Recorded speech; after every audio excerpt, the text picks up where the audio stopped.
ನಮಸ್ಕಾರ ಸ್ನೇಹಿತರೆ. ಬದುಕಲು ಕಲಿಯಿರಿ ಪುಸ್ತಕದ ಧ್ವನಿ ಸುರುಳಿ. ರಕ್ತದಲ್ಲೇ ರಚನಾತ್ಮಕತೆ. ಜಪಾನ್ ದೇಶದಲ್ಲಿ ಮಕ್ಕಳಿಗೆ ಪ್ರಾಥಮಿಕ ಶಾಲೆಯನ್ನು ಸೇರಿದ ಮೊದಲ ದಿನದಿಂದಲೇ ತಮ್ಮ ದೇಶದ ಮಹಿಮೆಯನ್ನು ಬೋಧಿಸುತ್ತಾರೆಂದು ಜಪಾನ್ ದೇಶವನ್ನು ಸಂದರ್ಶಿಸಿ ಬಂದ ಹಿರಿಯರು ಹೇಳಿದರು.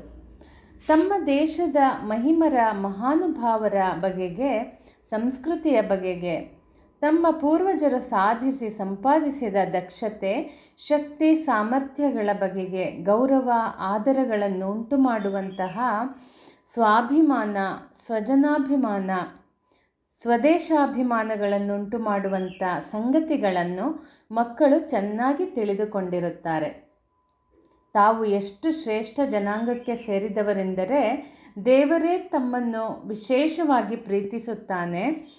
ಸೂರ್ಯದೇವನ ಬೆಳಕಿನ ಕಿರಣಗಳು ದಿನವೂ ಮೊದಲು ತಮ್ಮ ದೇಶದ ಮೇಲೆ ಬೀಳುತ್ತಿರುವುದು ಆ ಪ್ರೀತಿಯ ಸಂಕೇತ.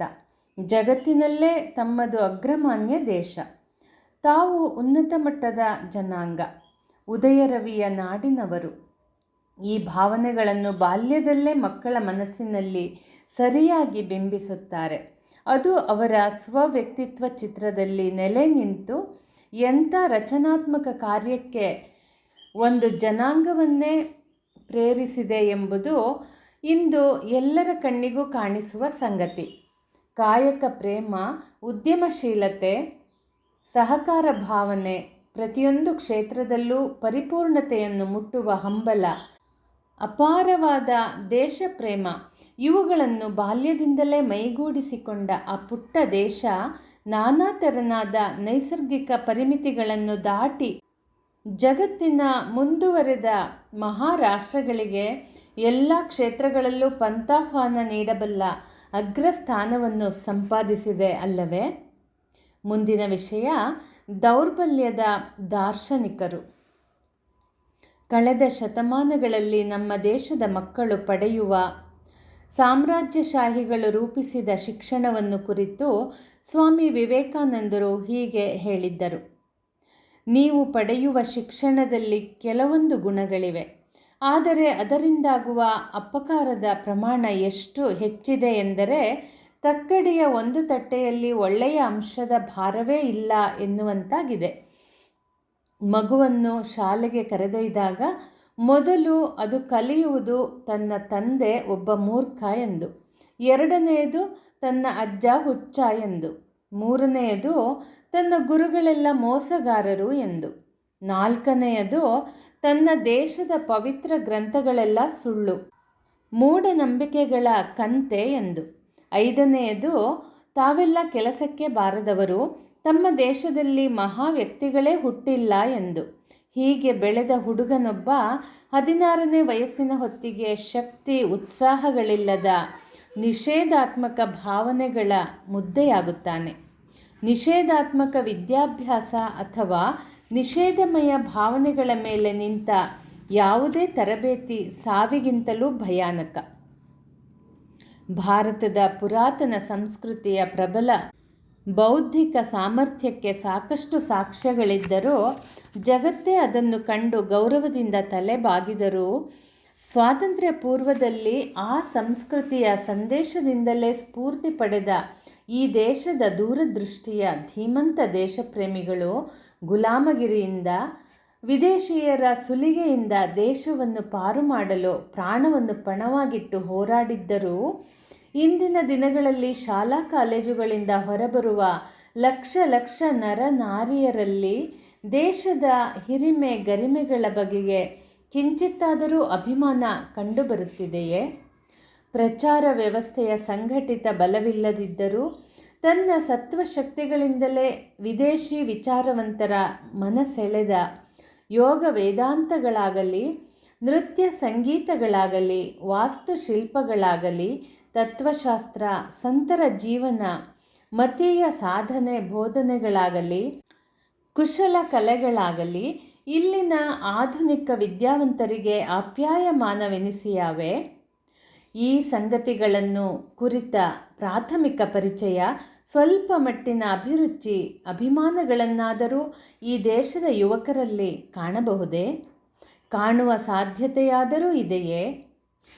ದೇಶದ ಪರಂಪರೆಗೆ ಸಂಬಂಧಿಸಿದ ಎಲ್ಲ ಸಾಧನೆ, ಸಿದ್ಧಿ, ಮೌಲ್ಯಗಳನ್ನು ಶೋಷಣೆ ಮತ್ತು ಮೂಢನಂಬಿಕೆ ಎಂಬ 2 ಶಬ್ದಗಳಿಂದ ವಿವರಿಸುವುದೇ ನಮ್ಮ ಕ್ರಾಂತಿಕಾರಿಗಳ ಮಹಾಬುದ್ಧಿಜೀವಿಗಳ ಲಕ್ಷಣ ಎಂಬಂತೆ ಆಗಿದೆಯಲ್ಲ.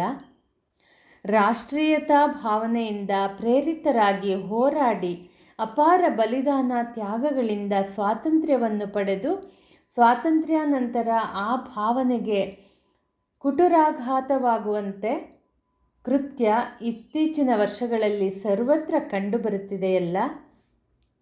ಭಾಷಾ ವಿವಾದ, ಜಾತಿಗಳಲ್ಲಿ ಪರಸ್ಪರ ದ್ವೇಷ, ವ್ಯಕ್ತಿ ಸ್ವಾರ್ಥ, ಬುದ್ಧಿಜೀವಿಗಳ ಪರಾನುಕರಣೆ ಮತ್ತು ಅಸಹಾಯಕತೆ, ಅಪಾರ ಮಟ್ಟದ ಭ್ರಷ್ಟಾಚಾರ, ನೈತಿಕ ಅವನತಿ ಇವು ದೇಶವನ್ನು ತರಿದು ತಿನ್ನುತ್ತಿವೆಯಲ್ಲ.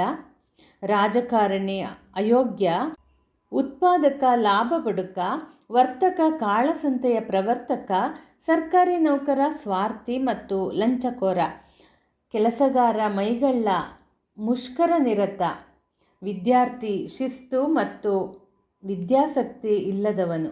ಇದೆಂಥ ಪರಿಸ್ಥಿತಿ! ರಾಜಕೀಯದ ರಾಗದ್ವೇಷಗಳ ದುರ್ಬೀಜವನ್ನು ಬಿತ್ತಿಯೇ ದೇಶದ ಉನ್ನತಿ ಎಂಬ ಸತ್ಫಲವನ್ನು ಬೆಳೆಯಲು ಸಾಧ್ಯವೇ? ರಾಜಕೀಯ ಭ್ರಷ್ಟಾಚಾರಗಳು ಹೆಚ್ಚುತ್ತಲೇ ಹೋಗುತ್ತಿವೆ, ಆದರೆ ತಪ್ಪಿತಸ್ಥರನ್ನು ಶಿಕ್ಷಿಸುವವರು ಯಾರೂ ಇಲ್ಲ. ಬಡ ಪ್ರಜಾಜನರ ಕಷ್ಟಗಳು ಹೆಚ್ಚುತ್ತಲೇ ಇವೆ, ಇದಕ್ಕೆ ಪರಿಹಾರವೇ ಇಲ್ಲ. ಎಲ್ಲರೂ ಬಡವರ ಉದ್ಧಾರಕ್ಕೆ ಕಂಕಣಬದ್ಧರಾದವರೇ. ಸುತ್ತಲೂ ಕತ್ತಲೆ ಕವಿಯುತ್ತಿದ್ದರೂ ಎತ್ತರ ಸ್ಥಾನದಲ್ಲಿ ಇರುವವರು ರಾಷ್ಟ್ರದ ಹಿತರಕ್ಷಣೆಯ ಸೂತ್ರವನ್ನು ಹಿಡಿದವರು. ಎಲ್ಲ ಕಡೆ ಬೆಳಕೆ ಎಂದು ಪ್ರಚಾರ ಮಾಡಿದರೆ ಸಾಕೆ?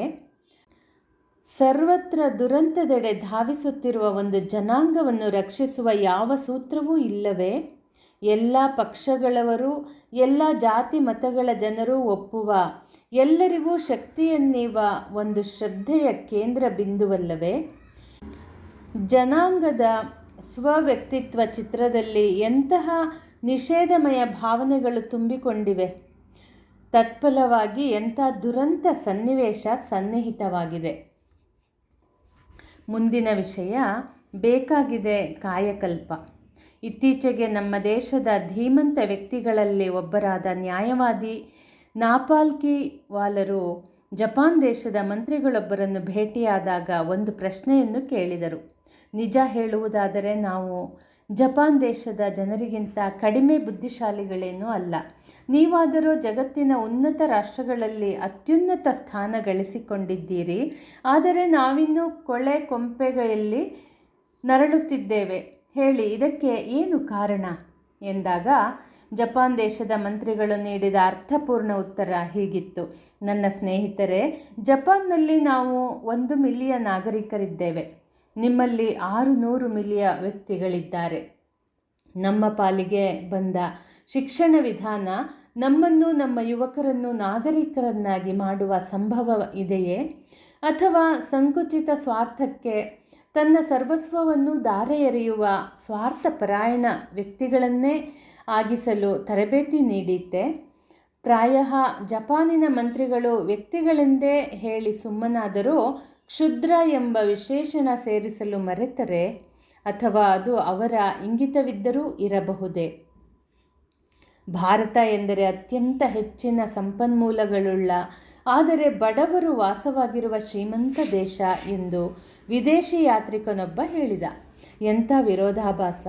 ಇದಕ್ಕೆ ಕಾರಣ ಏನಿರಬಹುದು? ಇತ್ತೀಚಿನ ದಶಕಗಳಲ್ಲಿ ಒಂದು ರಾಷ್ಟ್ರವಾಗಿ ಎದ್ದು ನಿಂತ ಇಸ್ರೇಲ್ನವರ ದೇಶಪ್ರೇಮ, ಪ್ರತಿಭೆ, ಪರಾಕ್ರಮಗಳು ಅನನ್ಯವಾದವು. 2000 ವರ್ಷಗಳ ಹಿಂದೆ ತಮ್ಮ ಮಾತೃಭೂಮಿಯನ್ನು ಕಳೆದುಕೊಂಡು ಹರಿದು ಹಂಚಿ ಹೋಗಿದ್ದರೂ ಅವರು ಇಂದು ತಮ್ಮ ಅಂಗೈಯಗಲದ ಭೂಮಿಯಲ್ಲಿ ದೃಢವಾಗಿ ನಿಂತು ರಕ್ತಪಿಪಾಸು ವಿರೋಧಿಗಳ ಆಕ್ರಮಣವನ್ನು ಎದುರಿಸಿ ಅಪ್ರತಿಮ ಪ್ರಗತಿಯನ್ನು ಸಾಧಿಸಿ ತೋರಿಸಿದ್ದಾರೆ. ಪ್ರತಿಯೊಂದು ಕ್ಷೇತ್ರದಲ್ಲೂ ಅದ್ಭುತ ಪ್ರಗತಿಯ ಜಯಭೇರಿ ಬಾರಿಸಿದ್ದಾರೆ. ಮರುಭೂಮಿಯನ್ನು ನಂದನವನವನ್ನಾಗಿಸಿದ್ದಾರೆ. ಇಸ್ರೇಲಿಗಳು, ಜಪಾನಿಯರು ಮಾನವ ಕುಟುಂಬಕ್ಕೆ ಸೇರಿದವರೇ. ಆದರೆ ವ್ಯತ್ಯಾಸದ ಮೂಲವೆಲ್ಲಿ? ಮೊದಲಿನ 2 ಜನಾಂಗಗಳಿಗೂ ವೈಯಕ್ತಿಕ ಪ್ರಯತ್ನಗಳನ್ನು ಸಮನ್ವಯಗೊಳಿಸಿ ಸಾರ್ಥಕಗೊಳಿಸುವ ಸ್ವಾಭಿಮಾನ, ಸ್ವಜನಾಭಿಮಾನ, ಸ್ವದೇಶಾಭಿಮಾನಗಳನ್ನು ಉಂಟುಮಾಡುವ ಆದರ್ಶ ಅಥವಾ ಗುರಿ ಇದೆ. ಭಾರತದ ಜನ ತಮ್ಮ ಸ್ವ ಏನೆಂಬುದನ್ನು ತಿಳಿದುಕೊಳ್ಳದೆ ಗೊಂದಲಕ್ಕೆ ಒಳಗಾಗಿದ್ದಾರೆ. ರಾಷ್ಟ್ರೀಯತೆ ಉಳಿಯುವುದು ಸಂಸ್ಕೃತಿಯ ಮೂಲ ತತ್ವಗಳ ಮೇಲೆ. ಆ ಮೂಲ ತತ್ವಗಳು ವ್ಯಕ್ತಿಯ ಅಭ್ಯುದಯಕ್ಕೂ ರಾಷ್ಟ್ರದ ಕಲ್ಯಾಣಕ್ಕೂ ಕಾರಣವಾಗುವಂಥವುಗಳು. ಜೀವನದಾಯಿಯಾದ ಆ ತತ್ವಗಳನ್ನು ವಿಜ್ಞಾನದ ಬೆಳಕಿನಲ್ಲಿ ಪರೀಕ್ಷಿಸಿ ನೋಡಿ ಅದರ ಸತ್ಯತೆ ಜನಮಾನಸಕ್ಕೆ ಮುಟ್ಟಿಸಿದರೆ ವ್ಯಕ್ತಿಯೊಡನೆ ರಾಷ್ಟ್ರವೂ ಎದ್ದು ನಿಲ್ಲುವ ಸಂಭವವಿದೆ. ಸಾಮ್ರಾಜ್ಯಶಾಹಿ ಸರ್ಕಾರ ಅಂದು ತನ್ನ ಅಗತ್ಯಕ್ಕಾಗಿ ಕಾರಕೂನರ ಪಡೆಯ ನಿರ್ಮಾಣಕ್ಕಾಗಿ ರೂಪಿಸಿಕೊಂಡ ಶಿಕ್ಷಣ ಇಂದು ಮುಂದುವರೆಯುತ್ತಿದೆ. ನಮ್ಮ ಪರಂಪರೆ ಸಂಸ್ಕೃತಿಗಳ ಮೇಲೆ ಕೊನೆಗೆ ನಮ್ಮ ಮೇಲೆಯೇ ನಮಗೆ ತಿರಸ್ಕಾರ ಹುಟ್ಟುವಂತೆ ವಿದೇಶಿಯರ ಜೀವನ ವಿಧಾನಗಳ ಮೇಲೆ ಅದರ ಹುಟ್ಟುವಂತೆ ಮೆಕಾಲೆ ಯೋಜಿಸಿದ ಈ ಶಿಕ್ಷಣ ಪದ್ಧತಿ ತನ್ನ ಪ್ರಭಾವ ಬೀರಿತು. ಈಗ ವೈಜ್ಞಾನಿಕ ತಾಂತ್ರಿಕ ಶಿಕ್ಷಣಗಳು ಸೇರಿಕೊಂಡಿವೆ ಎಂಬುದೇನೋ ನಿಜ. ಆದರೆ ಶಿಕ್ಷಣದಲ್ಲಿ ವ್ಯಕ್ತಿತ್ವದ ಪೂರ್ಣ ವಿಕಾಸಕ್ಕೆ ಎಡೆ ಇದೆಯೇ? ಶಿಕ್ಷಿತ ವ್ಯಕ್ತಿ ಉತ್ಪಾದಕ ಘಟಕನಾಗುತ್ತಿದ್ದಾನೆಯೇ? ಸ್ವಾವಲಂಬಿಯಾಗುತ್ತಿದ್ದಾನೆಯೇ? ಪರೋಪಜೀವಿಯಾಗುತ್ತಿದ್ದಾನೆ ಅಲ್ಲವೇ? ನಮ್ಮ ಶಿಕ್ಷಣ ಓದು ಬರಹ ಮತ್ತು ವಿಚಾರ ಸಂಗ್ರಹದಲ್ಲಿ ಕೆಲವೊಂದು ಯಾಂತ್ರಿಕ ಪರಿಣತಿಯಲ್ಲಿ ತರಬೇತು ನೀಡಿದರೂ ಒಂದು ಜನಾಂಗವಾಗಿ ಬಾಳಲು ಬೇಕಾದ ಸಂಸ್ಕಾರಗಳನ್ನು ಯುವಕರಿಗೆ ಕೊಡಲು ಏಕೆ ಸಮರ್ಥವಾಗಿಲ್ಲ? ಸ್ವತಂತ್ರ ಮನೋವೃತ್ತಿ, ರಚನಾತ್ಮಕ ಪ್ರವೃತ್ತಿ, ಸಮಾಜದ ಒಟ್ಟು ಹಿತದ ಪ್ರಜ್ಞೆ, ಬುದ್ಧಿಪೂರ್ವಕ ಪರಿಶ್ರಮ ಮಾಡುವ ಹಂಬಲ, ಕನಿಷ್ಠ ನೈತಿಕ ಮಟ್ಟ ಇವುಗಳನ್ನು ನೀಡದಿದ್ದರೆ ಶಿಕ್ಷಣ ಯುವಕರನ್ನು ದುರ್ಬಲರನ್ನಾಗಿಸಲು ಯತ್ನಿಸಿದಂತಾಗದೆ ಬ್ರಿಟಿಷರು ಬಿತ್ತಿದ ನೀವು ಗುಲಾಮರಾಗಿರಲು ಯೋಗ್ಯರು ಎನ್ನುವ ಭಾವನೆ ಭಾರತೀಯರ ಸ್ವವ್ಯಕ್ತಿತ್ವ ಚಿತ್ರದಲ್ಲಿ ಗಟ್ಟಿಯಾಗಿ ಅಂಟಿಕೊಂಡಿದೆಯೇ? ಅಂಟಿಕೊಂಡಿದ್ದರೂ ಅದನ್ನು ಸರಿಪಡಿಸಬಹುದು. ಸರಿಪಡಿಸುವ ವಿಧಾನಗಳಿವೆ. ಜಾತಿ ಮತ ಭೇದವಿಲ್ಲದೆ ಎಲ್ಲರಿಗೂ ಉಪಕಾರಿಯಾದ ಅಪ್ಪಟ ಭಾರತೀಯ ಸುಲಭ ವಿಧಾನ ಇದೆ. ಅದೇ ಶ್ರದ್ಧೆಯ ವೃದ್ಧಿ. ಮುಂದಿನ ಸಂಚಿಕೆಯಲ್ಲಿ ನೋಡೋಣ. ಧನ್ಯವಾದಗಳು.